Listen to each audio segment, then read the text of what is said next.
Okay, I got a video for you. Whether you like it or not is up to you. And if you do like it, subscribe. Hit the like button. What the hell? It's just YouTube. Anyway,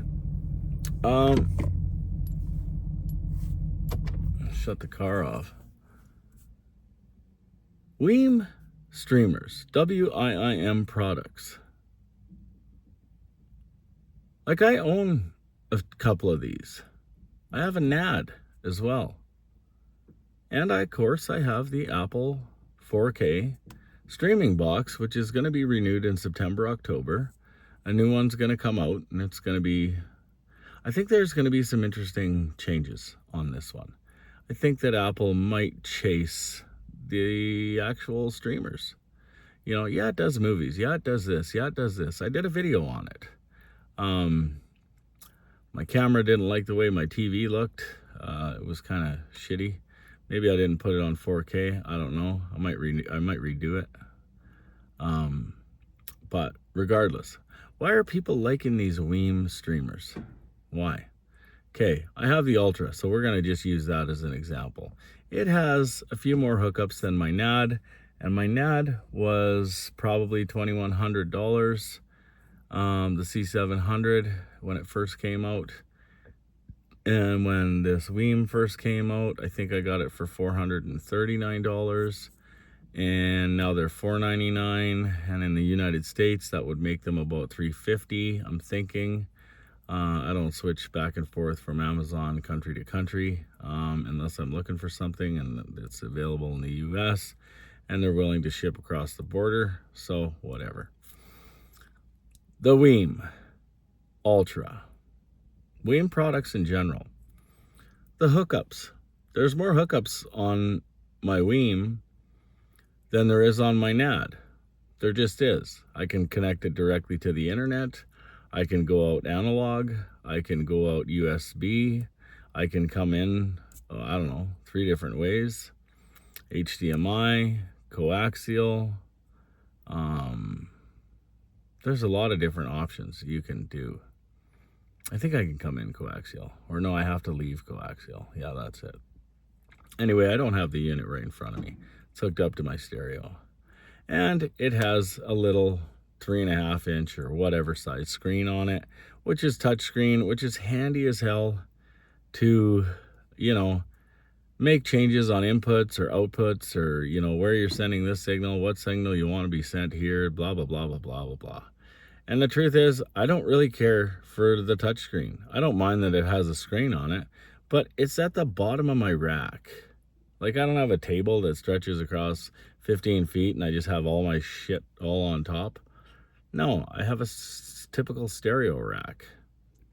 So it's on the bottom. Just sits on the bottom. Why? Because the record player sits on top. Because the record player to me is, well, it's nostalgic. I love records. I love vinyl. I just do. But how does the WIIM compare to other products? Well, I think it's better than the NAD. But the NAD is old, so it's not really a comparison because technology changes entirely too quickly. I heard an Eversolo, an A6. I don't know. Stream music. I mean, he had different speakers and a different system, so I don't know if it's better. The operating system was unique. I liked it. I like the one on the WIIM. It's great. The Blue OS took a few minutes, probably because it was the first one I ever used, but it took a little bit to get used to. And yeah, I mean, there's some really high-end streamers out there. I'd love to get an Advanced Paris, but I don't think it's got the same kind of characteristics or qualities that even the WIIM has. And I'm not saying anything bad about Advanced Paris. I just saying, you know, a lot of guys review it and they hope to get that tube sound because it has those buffer tubes in it, just like their CD players. And their CD players are spectacular. But why do they like the WIIM? That's the question. Why do they like the WIIM? I'm going to tell you why they like the WIIM. It's cheap. It works.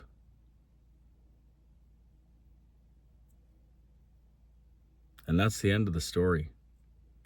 Now, I've used the SMSL PO 100 Pro that old guy Hi-Fi talked about, and Randy the Cheap Audio Man.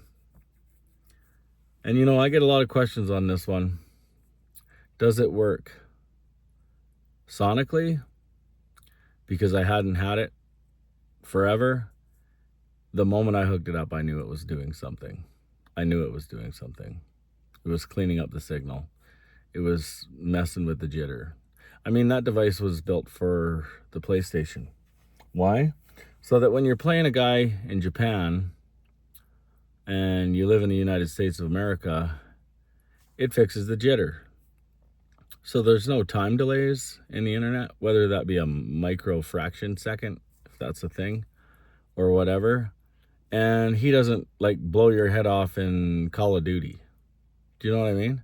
Because he just had a slight advantage because he didn't have, or he had the anti-jitter, anything anti-jitter. Because there is a glitch in the matrix. I don't care. Can you hear it? Yes, you can hear it. You can hear it every once in a while. You hear people complaining about this streamer and that streamer, and oh, there's this problem and there's that problem. I think the problem is jitter. There's anti-jitter stuff in CD players because that's all digital. I had this chat the other day on another video with regards to analog. What can we hear? All we can hear is analog. There's no jitter in analog. It's just analog. 1977, you had a record player, you played it into an old Kenwood, and you had two speakers, and it's what you heard. What you had was what you heard. Now, it's all coming off the internet. How good's your internet? Is it good? Is it bad? Does it suck? Is it good enough to stream with? Does it buffer a lot when you're watching TV?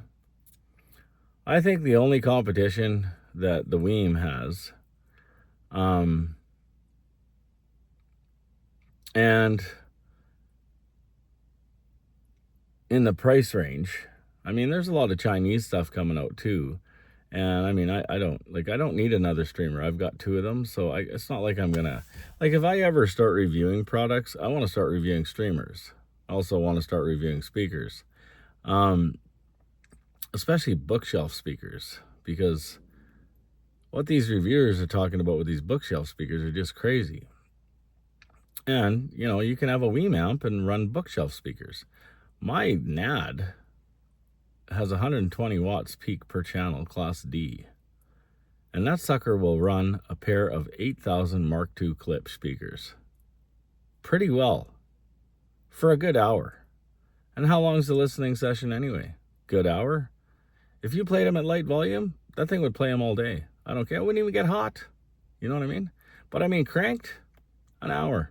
You know what I mean? Then you start to fizzle out, phase out, whatever. Streamers.